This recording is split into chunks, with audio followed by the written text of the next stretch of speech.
अस्सलाम वालेकुम। आज हमारा ज्योग्राफ़ी के ऊपर सेकंड लेक्चर होगा, जिसके अंदर हम ज्योग्राफ़ी के मज़ीद कोर कॉन्सेप्ट्स को अंडरस्टैंड करेंगे। प्रीवियस लेक्चर के अंदर हमने जो है बेसिक कॉन्सेप्ट्स जो थे, उसमें जो बेसिक टर्म्स यूज़ होती हैं, वो अंडरस्टैंड की थी और इस डायग्राम को बहुत अच्छे से जो है वो अंडरस्टैंड किया था। ये वाली जो टर्म्स यूज़ होती है अक्सर ज्योग्राफ़ी। तो आज का जो लेक्चर है, ये उससे ज़्यादा इम्पोर्टेंट है कि ये जो कॉन्सेप्ट्स हैं, ये स्टूडेंट्स को ज़्यादा पता नहीं होते। इनमें लॉन्गिट्यूड्स हैं, लैटीट्यूड्स, प्राइम मेरिडियन इक्वेटर, उसके बाद जो पाकिस्तान की लोकेशन है, पाकिस्तान का जो स्टैंडर्ड टाइम ज़ोन है, वो भी फाइंड करेंगे और उसके अलावा एंड पे जो है वो ग्रास लैंड्स को भी कवर करेंगे। लैटीट्यूड्स और लॉन्गिट्यूड्स, ये अर्थ के ऊपर इमेजिनरी लाइन्स हैं और अर्थ की शेप किस तरह की है? क्यूबॉइड या ऑब्लेट स्फीरॉइड। अगर हम इसको ड्रा करें तो इस तरह से हम इसको ड्रा करते हैं। इनके एलिप्टिकल शेप है कि जो पोल्स हैं नॉर्थ और साउथ पोल वो बैर की तरफ फैले हुए हैं। अब इनको अंडरस्टैंड करते हैं कि लैटिट्यूड्स और लॉन्गिट्यूड जो इमेजिनरी लाइंस हैं, इनकी इम्पोर्टेंस क्या है? ये क्यों जो है वो ड्रा की गई हैं? हम में से जो है वो सारे ही ऑलमोस्ट सारे गूगल मैप्स का यूज़ करते हैं। गूगल मैप्स हमें क्या बताते हैं? ये हमें लोकेशन बता रहे होते हैं, ठीक है? एग्ज़ैक्ट डिस्टेंस बता रहे होते हैं और इसके अलावा हम जब ट्रैवल कर रहे होते हैं तो हमें स्पीड भी बता रहे होते हैं कि हम किस टाइम पहुँच जाएँगे और साथ-साथ हमें टाइम भी मेंशन कर रहे होते हैं। आखिर ये डाटा कहाँ से आ रहा होता है? ये जो सिस्टम है एक जिसको कहते हैं जीपीएस, ग्लोबल पोज़ीशनिंग सिस्टम, ये गूगल मैप्स इस पे वर्क कर रहे होते हैं और ये जीपीएस क्या है? ये डाटा इसका कहाँ से आ रहा होता है? जीपीएस का डाटा जो है वो सैटेलाइट से आ रहा होता है और सैटेलाइट्स को जो डाटा फीड किया जाता है, जो उनको इन्फॉर्मेशन दी गई है अर्थ की, मतलब हम ऑनलाइन होते हैं ना, कनेक्टेड होते हैं, अगर कोई चीज़ होगी ना उनके पास जो सैटेलाइट्स हैं, कि अगर इंसान यहाँ से मूव कर रहा है यहाँ तक, तो इसका डिस्टेंस कहाँ से मेजर होता है, कैसे पता चलता है? तो वो सारा का सारा जो है वो लैटीट्यूड्स और लॉन्गिट्यूड्स से ही आ रहा होता है डाटा और अभी आपको शायद सही से समझ नहीं आ रही कि यहाँ पे आप अंडरस्टैंड करें, ये देखें, यहाँ पे देखें, ये अर्थ की शेप सर्कल टाइप, इसमें आपको लाइन्स नज़र आ रही होंगी, ये देखिए, कुछ जो है वो परपेंडिकुलर है और कुछ ये हैं पैरेलल, ये देखें, ये हमारे पास जो लाइन्स हैं, ये हैं parallel, parallel lines. In parallel lines को क्या कहते हैं? लैटीट्यूड्स और इसके सेंटर में जो पैरेलल लाइन है, जो अर्थ को 2 पार्ट्स में डिवाइड कर रही है, इसको क्या कहते हैं? इक्वेटर। इसको क्या कहते हैं? इक्वेटर और इसका एंगल होता है 0 डिग्री। और ये जो इक्वेटर है, ये अर्थ को 2 पार्ट्स में डिवाइड करता है। ये भी इमेजिनरी लाइन है। ऊपर वाला जो पार्ट है, वो क्या कहलाता है? Northern hemisphere. हेमिस्फीयर का आपने वर्ड सुना होगा। हेमी मीन हाफ और नीचे भी हेमिस्फीयर, ये भी हेमिस्फीयर, ऊपर भी हेमिस्फीयर। ऊपर वाला जो है वो नॉर्दर्न हेमिस्फीयर और नीचे वाला जो है वो सदर्न हेमिस्फीयर। तो हमने जो है वो पैरेलल लाइन्स, इनकी मुतवाज़ी लाइन्स यहाँ पे देखी। अब यहाँ पे हम देखते हैं वर्टिकल लाइन्स, परपेंडिकुलर लाइन्स जो कि अर्थ को डिवाइड कर रही हैं। ये भी इमेजिनरी लाइन्स है, ये भी इमेजिनरी लाइन्स है। जो वर्टिकल लाइन्स हैं इनको क्या कहते हैं? लॉन्गिट्यूड्स। और इसमें जो मिड वाली लाइन है, इसको क्या कहते हैं? Prime meridian. और यहाँ पे भी देखें ऊपर जो है इसका एंगल 180 है और नीचे क्या है? 0। इसमें भी पूछा जाता है कि जो लॉन्गिट्यूड है या प्राइम मेरिडियन है, वो अर्थ को किन हेमिस्फीयर में डिवाइड करती है? तो बड़ा आसान है। इसको जस्ट आपने अंडरस्टैंड करना है। मैप से जो है वो मैंने डायग्राम ऐड की हुई है, आप आसानी से अंडरस्टैंड कर सकते हैं। इधर वाला पार्ट देखें कौन-सा है? ईस्ट। इधर वाला पार्ट कौन-सा है? वेस्ट, ठीक है? तो ईस्ट वाला जो पार्ट होगा, वो होगा ईस्टर्न हेमिस्फीयर और जो वेस्ट वाला पार्ट है, उसको क्या कहेंगे? Western hemisphere. जिस तरह हमने ये देखा था, जो साउथ वाला पार्ट है, उसको कहते हैं सदर्न हेमिस्फीयर और जो नॉर्थ में है, उसको कहते हैं नॉर्दर्न हेमिस्फीयर। और मैं आपको इस वजह से समझा रहा हूँ कि ये जो हमें डाटा मिल रहा होता है, हमें लोकेशन मिल रही होती है, ठीक है? हमें जो एग्ज़ैक्ट जो है वो डिस्टेंस मिल रहा होता है, वो इन इमेजिनरी लाइन्स की वजह से मिल रहा होता है कि अर्थ जो है, अर्थ की शेप क्या है? जो है स्फेरॉइड है। हम उसको एक स्फीयर का की टाइप का ही जो है वो ट्रीट करते हैं। तो इसमें एंगल कितने होते हैं एक स्फीयर में, एक दायरे में? 360 डिग्री, ठीक है। और हमें पता है कि अर्थ जो है वो अ, कितने घंटे के अंदर अपना एक्सिस के गिर्द एक रोटेशन कंप्लीट करती है? 24 आवर्स में। तो जब हम अर्थ को 360 छोटे-छोटे एंगल्स में डिवाइड करते हैं, ठीक है? तो हमें पता होता है कि एक एंगल से दूसरे एंगल तक कितना डिस्टेंस है, ठीक है? और एक डिस्टेंस मीन कि एक एंगल को दूसरे एंगल तक पहुँचने में कितना टाइम लगता है। वो सारा का सारा डाटा जो है वो सैटेलाइट्स के पास मौजूद होता है, हमारे मोबाइल कनेक्टेड होते हैं, तो हमें एग्ज़ैक्ट लोकेशन पता चल जाती है। वरना कोई मीन के सैटेलाइट को ये तो नहीं पता चल रहा होता ना कि यहाँ पे एक बाउंड्री लगी हुई है, यहाँ को कोई कतबे लगे हुए हैं के ऊपर डिस्टेंस लिखा हुआ है कि यहाँ पे लाहौर जो है वो 450 किलोमीटर रह गया है। तो सैटेलाइट के पास ऐसा कुछ नहीं होता। उनको ये जो है वो बाउंड्रीज़ नज़र नहीं आ रही। वो इन इमेजिनरी लाइन्स को जो है वो कैच कर रहे होते हैं, उनके पास ये डाटा मौजूद है। इस वजह से हमें वो लोकेशन, वो टाइम, वो सारी नेविगेशन जो है वो मिल रही होती है। Major concepts equator, prime meridian ये हम अंडरस्टैंड कर चुके हैं और लैटीट्यूड्स मज़ीद जो है इसके बारे में एक्सप्लेनेशन हम अंडरस्टैंड करते हैं। लैटीट्यूड जो है ये हॉरिज़ॉन्टल लाइन्स हैं, मीन के मुतवाज़ी हैं और इनका जो मैक्सिमम एंगल होता है, वो कितना होता है 90 डिग्री और ये 90 डिग्री का एंगल कहाँ पे होता है? ये दोनों पोल्स पे, मीन के नॉर्थ पोल पे और साउथ पोल पे 90 डिग्री का एंगल होगा और यहाँ पे सेंटर पे हम देख चुके हैं कि कितना एंगल होगा 0 डिग्री और क्योंकि हमें पता है कि अर्थ का जो ऊपर वाला पार्ट है, ये जो है इस पार्ट के इक्वल है। तो उस हिसाब से आप ईज़िली इसको अंडरस्टैंड कर सकते हैं कि ये जो एंगल जितने ऊपर बनेंगे 90 नीचे भी उतने ही एंगल बनेंगे। अगर यहाँ से 30 है, तो नीचे भी देखें यहाँ पे जितना उसका साइज़ है उतने साइज़ पे यहाँ पे भी एंगल क्या होगा 30 सेम इसी पैटर्न पे यहाँ पे 60 यहाँ पे भी 60 यहाँ पे ऊपर 90 होगा, यहाँ पे भी 90 होगा। तो क्वेश्चन ये बनता है कि ये टोटल जो इमेजिनरी लाइन्स हैं लैटीट्यूड की ये टोटल कितनी बनेगी? ये हो गई यहाँ से 90 और ये भी हो गई 90 तो टोटल कितनी हुई? 180 ये 180 लाइन्स बनेंगी। और एक और क्वेश्चन पूछा जाता है कि 1 लैटीट्यूड्स का जो डिग्री का जो एंगल है, उनका एक एंगल से दूसरे एंगल तक जो डिस्टेंस है वो कितना होगा? फॉर एग्ज़ाम्पल यहाँ पे मैं अज़्यूम करते हैं, बिलफ़र्ज़ यहाँ पे अज़्यूम करते हैं कि यहाँ से लेके यहाँ तक जो एंगल है, वो कितना है? 1 डिग्री का। 1 डिग्री ये है नहीं क्योंकि सारी जो है लाइन्स ड्रा करना मुश्किल है। अज़्यूम कर रहे हैं हम। 0 डिग्री से 1 डिग्री के दरमियान जो डिस्टेंस होगा वो कितना होगा? 69 माइल्स या अगर किलोमीटर में करें तो 111 किलोमीटर का डिस्टेंस बनता है। जो मैं आपको एक्सप्लेन कर रहा था कि सैटेलाइट को कैसे पता चलता है।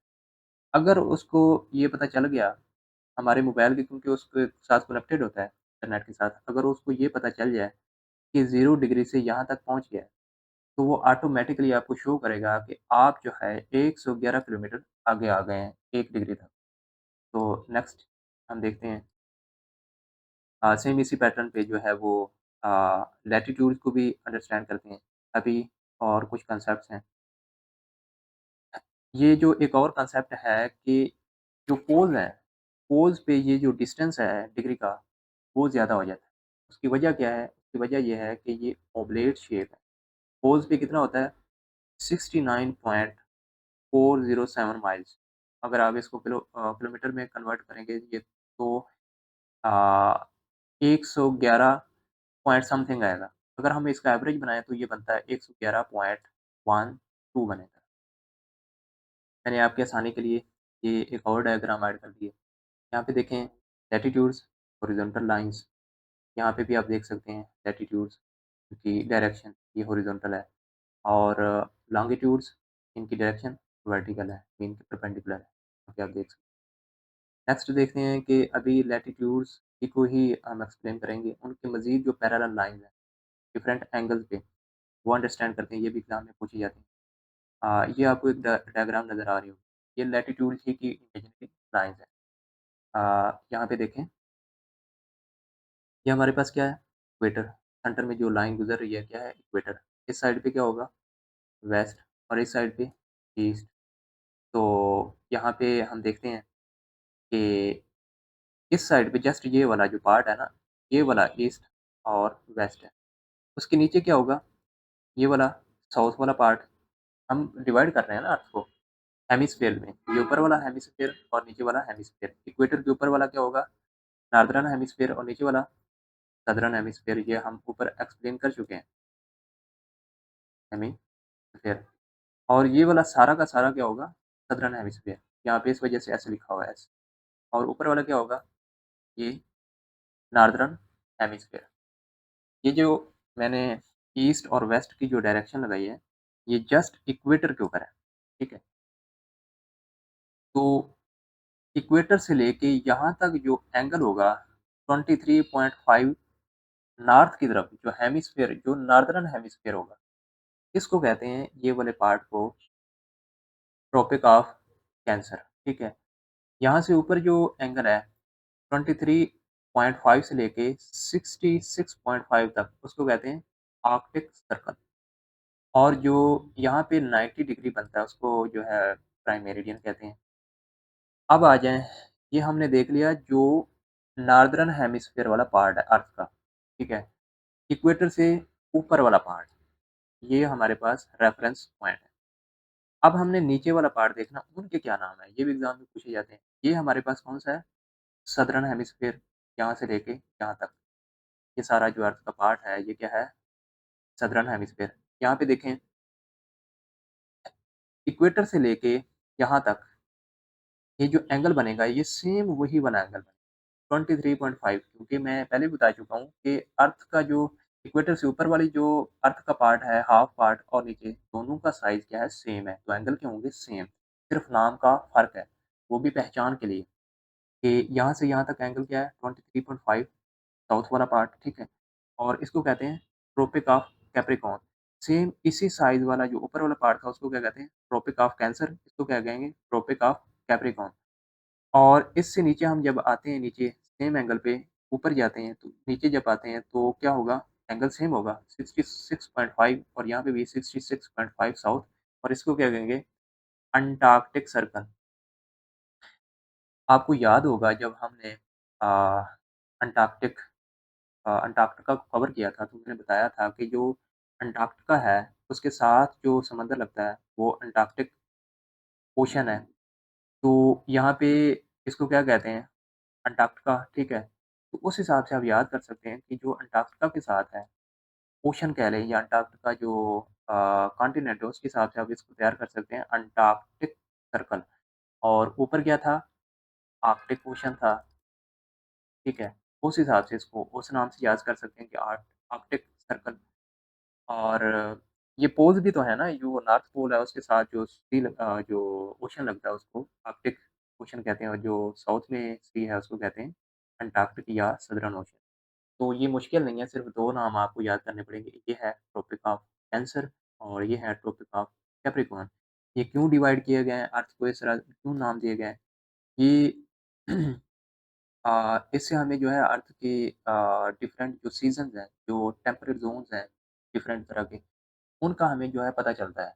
आगे हम एक्सप्लेन करेंगे ना तो आपको जो है आइडिया हो जाएगा कि why it is necessary to divide Earth into different जो है इमेजिनरी रीजन्स। लैटीट्यूड की तरह लॉन्गिट्यूड को अंडरस्टैंड करते हैं। ये भी जो है इमेजिनरी लाइन्स हैं। यहाँ पे आपको एक डायग्राम नज़र आ रही होगी। यहाँ पे देखें, ये जितनी भी लाइन्स हैं, ये आपको नज़र आ रही हैं, इनको कहते हैं मेरिडियन। क्या कहते हैं? मेरिडियन। और ये जो मिड में लाइन है, जो अर्थ को हेमिस्फीयर में कन्वर्ट कर रही है, ये वाली। ये वाला क्या कहलाएगा? ये कहलाएगा वेस्टर्न हेमिस्फीयर। और ये वाला क्या कहलाएगा? Eastern hemisphere. और जो मिड में मेरिडियन गुज़र रही है, इसको क्या कहेंगे? ये वाली जो मेरिडियन है, इसको कहते हैं प्राइम। प्राइम का क्या मतलब होता है? प्राइमरी या मेन मेन के ये मेन लाइन है मेरिडियन की। इसको आप ये सारी लाइन्स को आप कहेंगे लॉन्गिट्यूड्स, ठीक है? और एक और कांसेप्ट, ये जो जितनी भी लॉन्गिट्यूड्स हैं, मेरिडियन है, ये पोल्स पे आके कन्वर्ज हो जाते हैं। मीन के ये पैरेलल नहीं है, पैरेलल होती तो ये सीधी गुज़र जाती, ये कभी मिलती ना। जैसे इक्वेटर के साथ जितनी लाइन है उनकी हम देख चुके हैं लैटीट्यूड की, वो आपस में मिलती नहीं है, लेकिन ये आपस में कन्वर्ज होती है। यहाँ पे भी और नीचे भी, यहाँ पे हमें नज़र नहीं आ रहा क्योंकि अर्थ की शेप जो है मैप पे टू डायमेंशनल नहीं आ सकती इस वजह से। यहाँ पे दूसरा पोल हमें नज़र नहीं आ रहा। लेकिन ये नीचे जाके क्या हो रही हैं, ये आपको नज़र आ रहा होगा, लाइन्स जो है नीचे जाके आपस में क्या हो रही हैं, कन्वर्ज हो रही हैं। तो इस हिसाब से आप देखें तो एक साइड पे इसका एंगल एक पोल पे होगा 0 डिग्री और एक पोल पे होगा 180 डिग्री। एक और कांसेप्ट, फॉर एग्ज़ाम्पल यहाँ पे हम ड्रा करें इक्वेटर, तो इक्वेटर का एंगल क्या होता है 0 और यहाँ से ये जो गुज़र रही हैं, इट्स मीन के यहाँ पे भी कन्वर्ज होना स्टार्ट हो जाती हैं और ऊपर भी कन्वर्ज होना स्टार्ट हो जाती हैं। तो यहाँ क्या होगा, मैक्सिमम डिस्टेंस होगा। कहाँ पे होता है maximum distance of longitudes? Equator पे। इक्वेटर पे इनका डिस्टेंस जो है वो मैक्सिमम होता है। कितना होता है? यहाँ पे मैंने मेंशन किया हुआ है। इनका जो डिस्टेंस होता है मैक्सिमम 69.172 माइल्स होता है। ठीक है? जैसे जो है इक्वेटर अर्थ को 2 हाफ़ में डिवाइड करता है, वो हम यहाँ पे डिस्कस कर चुके हैं ये भी, 2 हाफ़ में कन्वर्ट कर देता है अर्थ को। एक जो है हमारे पास अ, ईस्टर्न हेमिस्फीयर, एक वेस्टर्न हेमिस्फीयर, ठीक है? और और जो है मैक्सिमम जो एंगल होगा वो कहाँ पे होगा? इक्वेटर पे। क्योंकि यहाँ पे शायद आपको नज़र ना आ रहा हो, यहाँ पे देखिए, ये जो है हम यहाँ पे देखें। ये आपको लाइन नज़र आ रही है ये वाली? ये वाली। और ये है इक्वेटर। इनका आपस में देखें एंगल कितना बनेगा? 90 डिग्री मैक्सिमम एंगल बनेगा यहाँ, ठीक है? बाकी जगह पे कहीं जो है वो एंगल इतना नहीं बनता। सिर्फ़ इक्वेटर पे जो है लॉन्गिट्यूड का जो एंगल है वो मैक्सिमम कितना है? 90 डिग्री। ये इसके इम्पोर्टेंट कॉन्सेप्ट्स हैं और जो है ये भी हम देख चुके हैं कि ये जो पोल्स पे हैं कन्वर्ज होती हैं। नेक्स्ट देखें, latitudinal heat zones of earth. Basically earth को 3 जो है वो हीट ज़ोन्स में डिवाइड किया जाता है। टोरेड ज़ोन, टेम्परेट ज़ोन और एक है फ्रिजिड ज़ोन, ये वाला फ्रिजिड ज़ोन। यहाँ पे आपको जो है वो अ, शेप नज़र आ रही होगी ये वाली। ये रहा इक्वेटर, ये ऊपर ट्रॉपिक ऑफ कैप्रिकॉर्न और ये रहा आर्कटिक सर्कल और नीचे देखें ट्रॉपिक ऑफ कैप्रिकॉर्न और अंटार्कटिक सर्कल, ये पोल्स हैं, ना साउथ पोल और ये नॉर्थ पोल। और यहाँ पे आपको सन की जो लाइट है उसकी इंटेंसिटी नज़र आ रही होगी। यहाँ पे बहुत ज़्यादा लाइट है, यहाँ पे कम है और यहाँ पे अ, बहुत कम है। एक टाइम पे एक पोल पे रोशनी खुद पहुँचती ही नहीं है। तो यहाँ पे हम अंडरस्टैंड करते हैं कि कौन-सा फ्रिजिड ज़ोन है, कौन-सा जो है वो टेम्परेट ज़ोन है और कौन-सा टॉररिड ज़ोन है। ये जो ट्रॉपिक ऑफ कैंसर आपको नज़र आ रहा है, यहाँ से लेके इक्वेटर को इंक्लूड करते हुए यहाँ तक, ट्रॉपिक ऑफ कैप्रिकॉर्न तक, ये सारा रीजन जो है अर्थ का, ये वाला, यहाँ पे सूरज की रोशनी बहुत ज़्यादा पहुँचती है। इसको कहते हैं टॉररिड ज़ोन। मीन कि ये अर्थ के हॉटेस्ट रीजन्स हैं, ये वाले। ये हैं तो इमेजिनरी लाइन्स लेकिन हम जो है उस हिसाब से टेम्परेचर को डिफ़ाइन कर रहे हैं, उनकी वेदर को डिफ़ाइन कर रहे हैं। तो नेक्स्ट देखें, यहाँ से लेके ट्रॉपिक ऑफ कैंसर से लेके आर्कटिक सर्कल तक और फिर ट्रॉपिक ऑफ कैप्रिकॉर्न से लेके अंटार्कटिक सर्कल तक। यहाँ पे आपको सूरज की रोशनी स्लाइटली जो है वो नज़र आ रही होगी क्योंकि यहाँ पे पूरी फुल पोटेंशियल के साथ सूरज की रोशनी नहीं पहुँच रही। ये देखें, लो एंगल के साथ पहुँच रही है, यहाँ पे भी देखें। तो ये क्या कहलाते हैं? मुअतदिल रीजन्स कहलाते हैं। यहाँ पे ना ज़्यादा सर्दी होती है और ना ज़्यादा गर्मी होती है। उसके बाद देखें नॉर्थ पोल पे, ये वाले और ये वाले जो रीजन्स हैं, यहाँ पे क्या होगा अंटार्कटिक जो है कॉन्टिनेंट होगा और ये जो है यहाँ पे ग्रीनलैंड है, अलास्का है, नॉर्वे है और रशिया के जो ऊपर वाला पार्ट है उसको उसमें शामिल है। तो यहाँ पे ऐसा होता है कि एक टाइम पे अगर रोशनी पहुँच रही है, तो वो जो है कई मंथ तक रोशनी ही रहेगी। मीन कि वहाँ पे रात होती नहीं है।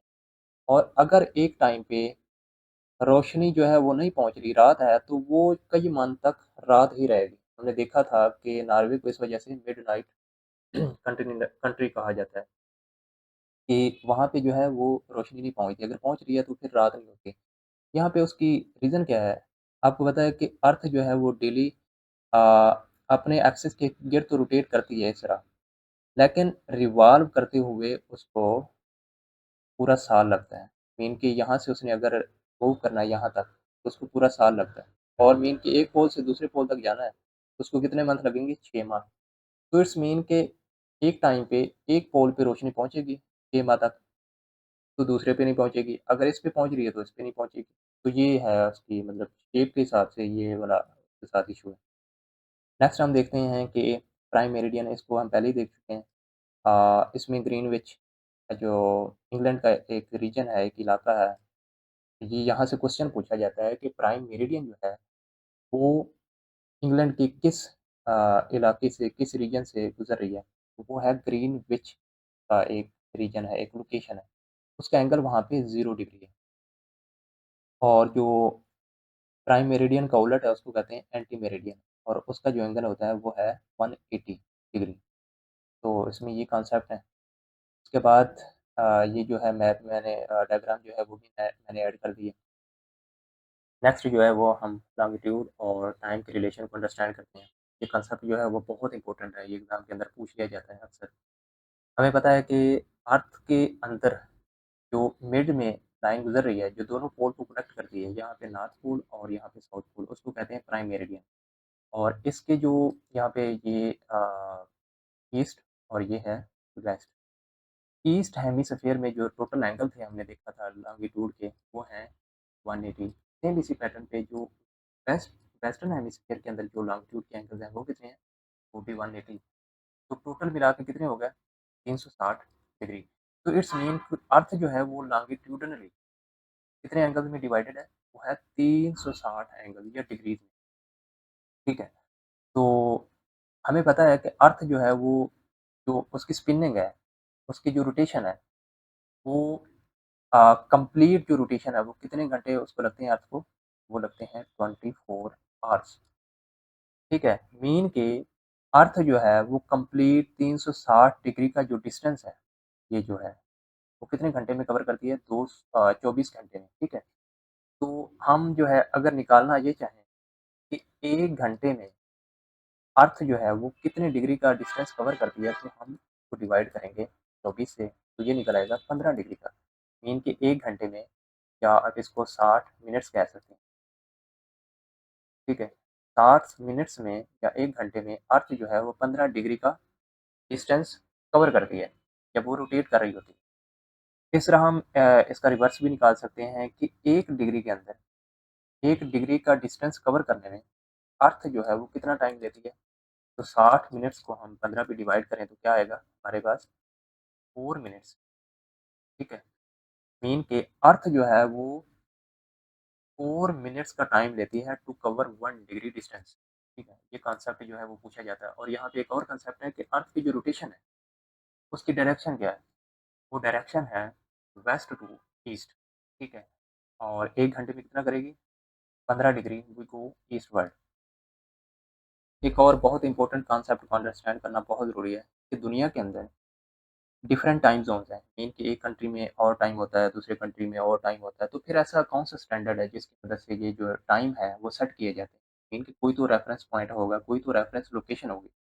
तो वो जो रेफ़रेंस लोकेशन है दैट इज़ ग्रीनविच, उसको कहते हैं ग्रीनविच मीन टाइम। हमें पता है कि अर्थ के सेंटर से जो लाइन गुज़र रही है उसको कहते हैं प्राइम मेरिडियन। ये जो लॉन्गिट्यूड की इमेजिनरी लाइन है उसको क्या कहते हैं? सेंटर से जो गुज़रे, प्राइम मेरिडियन, और उसका एंगल क्या होता है? 0 डिग्री। और ये जो प्राइम मेरिडियन है ये ग्रीनविच जो इलाका है, जो लंदन के अंदर जगह है, वहाँ से गुज़रती है। तो फिर इसको एज़ अ रेफ़रेंस लोकेशन माना जाता है। इस साइड पे जो लोग कंट्रीज़ हैं, वो प्लस का टाइम यूज़ करते हैं, इस साइड पे जो है वो माइनस का टाइम यूज़ करते हैं, ठीक है? पाकिस्तान का जो स्टैंडर्ड टाइम है, अभी तो ख़ैर डिजिटल सिस्टम हो गया, हर जो है मोबाइल के अंदर ही सेट इन होता है टाइम। फिर भी आप देखना चाहें, तो आप जो है वो सर्च कर सकते हैं कि पाकिस्तान का जो स्टैंडर्ड टाइम है, वो आपको कराची और इस्लामाबाद के साथ +5 लिखा हुआ मिलेगा। GMT +5 dot 00। ये प्लस का मतलब ये है कि हमारा जो टाइम है पाकिस्तान का, वो ग्रीनविच मीन टाइम से 5 हॉर्स आगे है। मीन कि हम ईस्ट साइड के हैं ना, तो हमारा जो टाइम है वो 5 घंटे आगे है।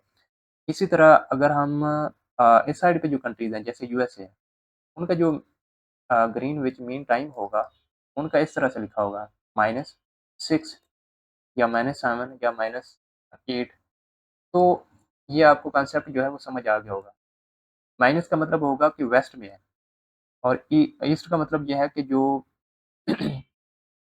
ग्रीनविच से जो ईस्ट की तरफ है, उनका टाइम जो है वो गेन होता है। इस साइड पे जो होते हैं उनका टाइम क्या होता है, वो लूज़ होता है, माइनस होता है, सब्ट्रैक्ट होता है। नेक्स्ट देखें, standard time and time zones. कुछ जो कंट्रीज़ हैं वो बहुत बड़े होते हैं, ज्योग्राफिया जो है वो बहुत बड़ा होता है, तो उस वजह से उसके अंदर different time zone. For example जैसे यूएसए है और कनाडा है, उसमें 6 टाइम ज़ोन्स हैं। रशिया के अंदर 9 टाइम ज़ोन हैं। आखिर ऐसा क्यों है, मीन कि ज़्यादा टाइम ज़ोन्स क्यों रखे जाते हैं? मैं आपको मिसाल से समझा देता हूँ कि फॉर एग्ज़ाम्पल एक जगह पे जो है सूरज तुलू हो चुका है, मीन कि फॉर एग्ज़ाम्पल वहाँ पे है 8 एएम, ऑफ़िस टाइम उनका 8 है, और उसी कंट्री की दूसरी स्टेट या दूसरे प्रोविंस में वो सूरज जो है कोई 6 घंटे बाद तुलू होता है। तो क्या उनका ऑफ़िस टाइम 8 एएम रखा जा सकता है? मीन कि अगर वो ही स्टैंडर्ड टाइम ज़ोन हो, पूरे कंट्री का, रखा जा सकता है? नहीं रखा जा सकता ना, क्योंकि दूसरी लोकेशन पे जो सूरज ने तुलू होना है, वो 6 घंटे बाद तुलू होना है। तो एक टाइम ज़ोन नहीं रखा जाता, इस वजह से उनका जो टाइम ज़ोन है, वो लोकेशन या स्टेट्स के हिसाब से वो डिवाइड कर दिया जाता है। जैसे रशिया में कितनी है, 9 टाइम ज़ोन्स हैं।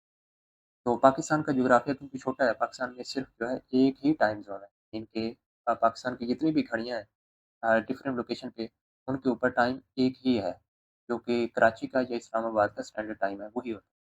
लेकिन बाकी कंट्रीज़ में ऐसा नहीं होता। आखिर ऐसा क्यों है? मीन डिफरेंट टाइम ज़ोन्स क्यों हैं? हमें पता है कि हर 15 डिग्री बाद जो टाइम चेंज होता है, वो 1 आवर का टाइम चेंज हो जाता है। इतना जो है वो डिस्टेंस कवर हो जाता है।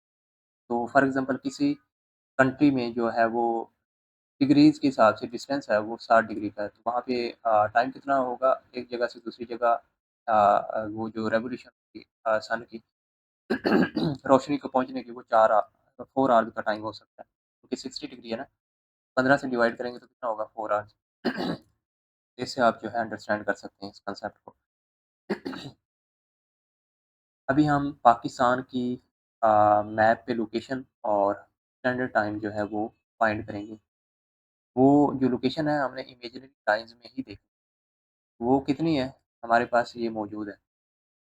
लैटीट्यूड है 23.5 से लेके 37 डिग्री तक। ये किसमें है? नॉर्दर्न हेमिस्फीयर में। और लॉन्गिट्यूड की बात करें तो वो है 60.5 से लेके 77.5 ईस्टर्न हेमिस्फीयर में। ये आपने याद रखना है, ये एग्ज़ाम में पूछे जाते हैं कि लैटीट्यूड कितनी है 23.5 से लेके 37, और यहाँ पे 60.5 से लेके 37.5 अ, ईस्टर्न हेमिस्फीयर में, ठीक है? तो यहाँ पे हम फाइंड करते हैं। ये है मैप, ये फ्लैट मैप है, ग्लोब की शक्ल में है, क्योंकि ग्लोब में तो वो नज़र ही नहीं आएगा फिर। यहाँ पे फ्लैट मैप है, यहाँ पे देखें 23.5, ये नॉर्दर्न हेमिस्फीयर है ना, यहाँ पे ये है इक्वेटर, ये वाला, ठीक है? अभी हम नॉर्दर्न हेमिस्फीयर में देखते हैं 23.5 कहाँ पे? ये हो गया 30, यहाँ पे होगा कोई जो है तकरीबन 23.5 यहाँ पे होगा, और 37 कहाँ पे होगा? ये 30 और 45 तकरीबन कोई यहाँ पे होगा। इनको हमने स्ट्रेट वे में खींच देना है, ऐसे, ऐसे खींच देना है। स्ट्रेट तो खैर गई नहीं है, ऐसे खींच देना है, ठीक है? इट्स मीन के जो पाकिस्तान का मैप है, वो इस ज़ोन में होगा, इसी ज़ोन में। ठीक है? अभी हम जब लॉन्गिट्यूड को निकालेंगे तो वो जहाँ पे मार्क होगा ना वो वाला हमारा रीजन होगा। अभी यहाँ पे देखें लॉन्गिट्यूड ईस्टर्न हेमिस्फीयर में है, तो ईस्टर्न हेमिस्फीयर कहाँ पे है? ये वाला, ठीक है? इसमें देखें यहाँ पे है ये वाला हमारे पास प्राइम मेरिडियन, ये है वेस्टर्न हेमिस्फीयर और ये है ईस्टर्न हेमिस्फीयर। ईस्टर्न हेमिस्फीयर में है, तो हम पॉज़िटिव जो एंगल है उनको देखेंगे, नेगेटिव वाले नहीं देखेंगे।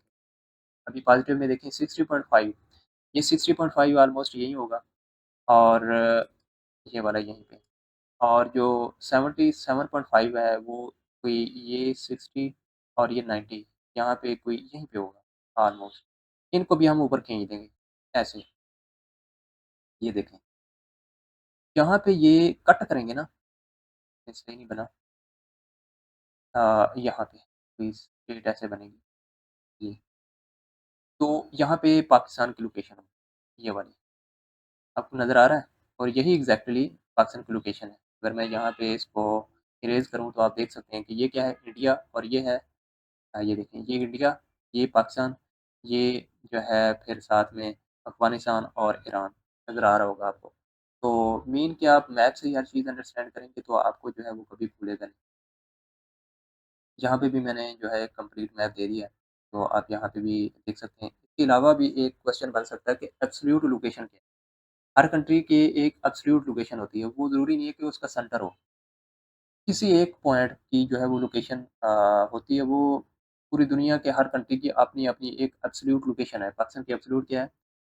30.3753 नॉर्दर्न और 9.3451 ईस्टर्न हेमिस्फीयर ये है पाकिस्तान की लोकेशन। तो अभी जो है हम स्टैंडर्ड टाइम जो है पाकिस्तान का वो देखते हैं।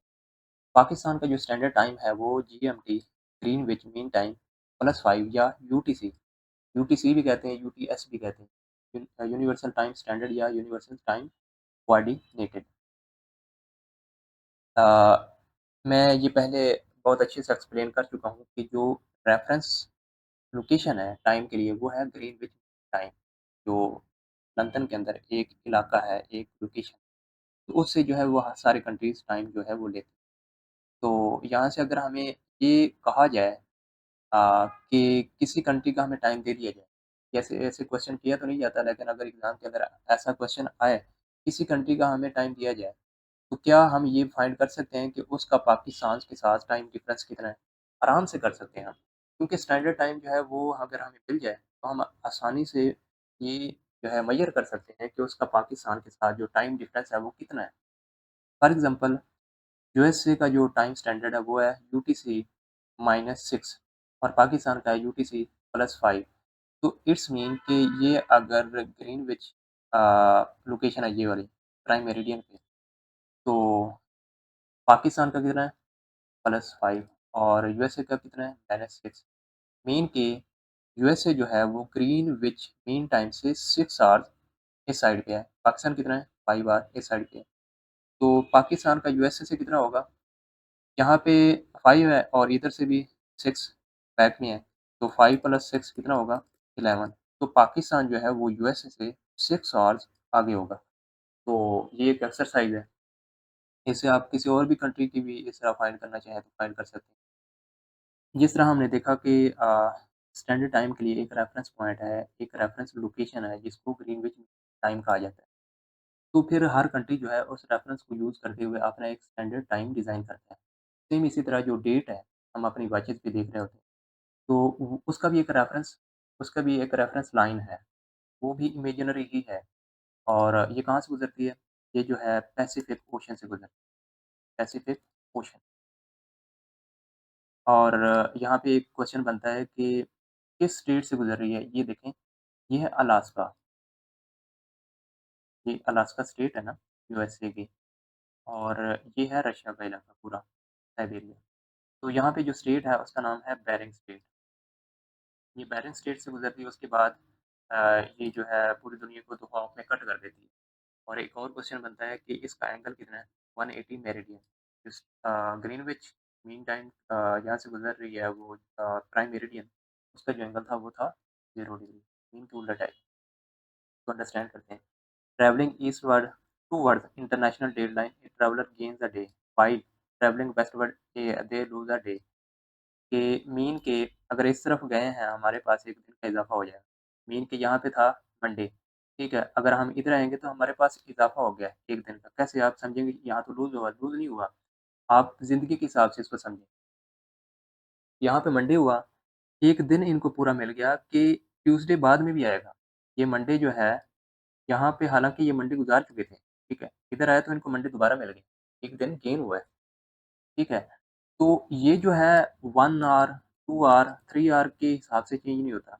ये इवन सेकंड बाद भी चेंज हो सकता है। ये लाइन क्रॉस करनी है उन्होंने सिर्फ़, पूरे दिन का इज़ाफ़ा इनको मिल गया। तो ये फ़र्क है। तो मीन के ये जो है 24 आवर्स कंप्लीट डे का जो है वो फ़र्क पड़ जाता है। तो एक क्वेश्चन बनता है कि ये ज़िग-ज़ैग में क्या है? ज़िग-ज़ैग इस वजह से है कि फॉर एग्ज़ाम्पल यहाँ पे कुछ काफ़ी ज़्यादा ना जज़ीरे हैं, छोटे-छोटे जो यहाँ पे नज़र नहीं आ रहे। अगर एक छोटा-सा जज़ीरा है, यहाँ पे हम ये डेटलाइन को कंसीडर करेंगे जहाँ से गुज़र रही है, तो इधर क्या होगा फॉर एग्ज़ाम्पल मंडे है, तो इधर क्या होगा? ट्यूसडे मीन कि एक ही कंट्री के अंदर 2 डेट्स कैसे पॉसिबल हैं? इस वजह से इसको जो क्योंकि है ही इमेजिनरी, तो जब इमेजिनरी है तो इसको खुद से ही डिज़ाइन किया गया, खुद से ही जो है वो सेट किया गया कि ये जो है सिर्फ़ पानी से गुज़रेगी। इस वजह से इसकी जो शेप है वो ज़िग-ज़ैग है। ये सारी सारी इन्फॉर्मेशन जो है वो मैंने ऐड कर दी है यहाँ पे। तो ये क्यों ज़िग-ज़ैग है ये मैंने एक्सप्लेन कर दिया है यहाँ। और ये कहाँ से गुज़रती है? ये ज़्यादातर जो है अ, आइलैंड जो पोलिनेशिया, मेलानेशिया ये जो ओशिनिया है ना, वहाँ से ज़्यादा गुज़रती है क्योंकि पैसिफ़िक है तो वो पैसिफ़िक का ही रीजन है। नेक्स्ट देखें, countries located on equator. Examiner यहाँ से क्वेश्चन लाज़मी पूछता है कि इक्वेटर के ऊपर कितने कंट्रीज़ लाया करती हैं, ठीक है? और ये भी पूछ लेता है कि किन कॉन्टिनेंट से जो है इक्वेटर पास करता है। इक्वेटर की जो लाइन है वो गुज़रती है। तो बेसिकली ये 3 कॉन्टिनेंट से गुज़र रही है और टोटल जो इसके ऊपर कंट्रीज़ हैं वो हैं 13। देखते हैं one by one. South America के अंदर जस्ट 3 कंट्री हैं, कौन-कौन से? इक्वाडोर, कोलंबिया और ब्राज़ील। उसके बाद अफ्रीका में देखते हैं, अफ्रीका में टोटल 7 कंट्रीज़ हैं जो इक्वेटर के ऊपर हैं, टोटल 7 कंट्रीज़। कौन-कौन से? Gabon, Republic of Congo, democratic Republic of Congo, ये डिफरेंट कंट्रीज़ हैं।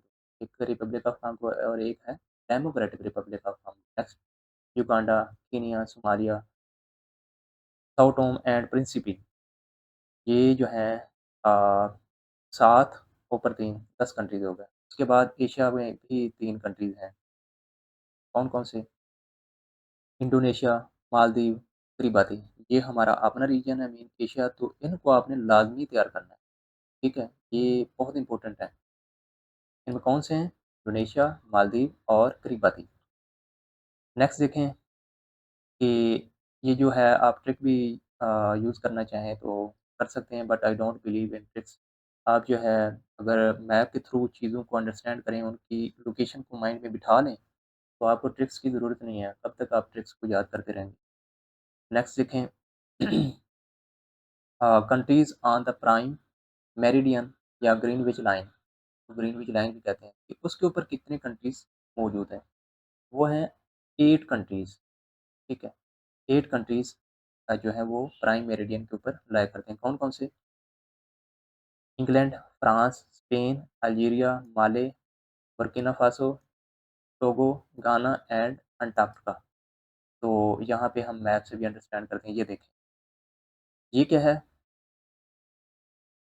ये वाली प्राइम मेरिडियन है ये वाली लाइन और इसके ऊपर कंट्रीज़ के नाम लिखे हुए हैं United Kingdom, France, Spain, Algeria, Mali, Burkina Faso, Ghana, Togo और ये कंट्रीज़ हैं। इसके अलावा जो है वो अंटार्कटिका में भी ये लाइन गुज़रती है। नेक्स्ट देखिए, ग्रासलैंड्स ऑफ द वर्ल्ड, यहाँ से भी जो है एग्ज़ामिनर क्वेश्चन पूछ लेता है। ये जो है ऐसा नहीं है कि यहाँ पे बहुत ज़्यादा जो बारिश हो या पानी की फरावानी हो या रिवर्स बहती हों, ऐसा नहीं। ये मीन के रिलेटिवली ज़रा खुश्क रीजन्स होते हैं, बिल्कुल भी खुश्क नहीं। यहाँ पे ग्रास बहुत ज़्यादा होती है और लोग जो हैं वहाँ पे इन मैदानी इलाकों में अपने जानवरों को ग्रेज़िंग के लिए यूज़ करते हैं। ये देखें मैप, यहाँ पे आपको सारे इम्पोर्टेंट जो ग्रासलैंड्स हैं, वो नज़र आ रहे होंगे। ये ऑस्ट्रेलिया ऑस्ट्रेलिया में देखें सवाना और डॉन ये 2 इम्पोर्टेंट अ, ग्रासलैंड है। सवाना जो है बेसिकली ज़्यादातर इसमें अफ्रीका में है। अगर इस तरह से क्वेश्चन सिर्फ़ सवाना का पूछा जाए और ऑप्शन में ऑस्ट्रेलिया भी हो, तो फिर आपने अफ्रीका को ही टिक करना है। अगर ये दोनों को पूछ लेता है, दोनों का ऑप्शन हो, फिर आपने दोनों को ही टिक करना है, ऑस्ट्रेलिया और सवाना। क्योंकि सवाना जो है, वो ज़्यादातर अफ्रीका के अंदर ही है। वर्ल्ड ये कहाँ पे है? ये है साउथ अफ्रीका में, साउथ अफ्रीका के अंदर। उसके बाद देखें साउथ अमेरिका में ये जो है यूनॉस ये कोलंबिया में है और कैंपस ये ब्राज़ील और अर्जेंटीना में कैंपस ये जो है अर्जेंटीना के अंदर है और उसके बाद प्रेरीज़ ये यूएसए में है। यहाँ पे पुस्टाज़ ये हंगरी में है और ये जो है स्टेप्स ये बहुत इम्पोर्टेंट है, यहाँ से पूछा जाता है। ये यूक्रेन और रशिया में है। ये जो मंचूरिया ग्रासलैंड है ये चाइना में। ये मैंने वैसे टेबल एंड पे ऐड किया हुआ है। ये जो है आप टेबल से भी सबको अंडरस्टैंड कर सकते हैं। इसके अलावा भी एक दो और ग्रासलैंड है जो लैब में जैसे ये वेल्ड है, ये कहाँ पे है? साउथ अफ्रीका में है और उसके बाद कैंटबरी न्यूज़ीलैंड में है, सवाना, टैगा ये नहीं था उसमें, यूरोप और एशिया के अंदर है। तो इसी के साथ जो है ये हमारा जो बेसिक ज्योग्राफी का कांसेप्ट वाला लेक्चर था ये कंप्लीट हुआ। तो ये लेक्चर बहुत ज़्यादा इम्पोर्टेंट है, आप इसको बार-बार आप अपने नोट्स रिवाइज़ करें, तो इंशाल्लाह जो है वो आपको कांसेप्ट सारे क्लियर हो जाएँ। अल्लाह हाफ़िज़।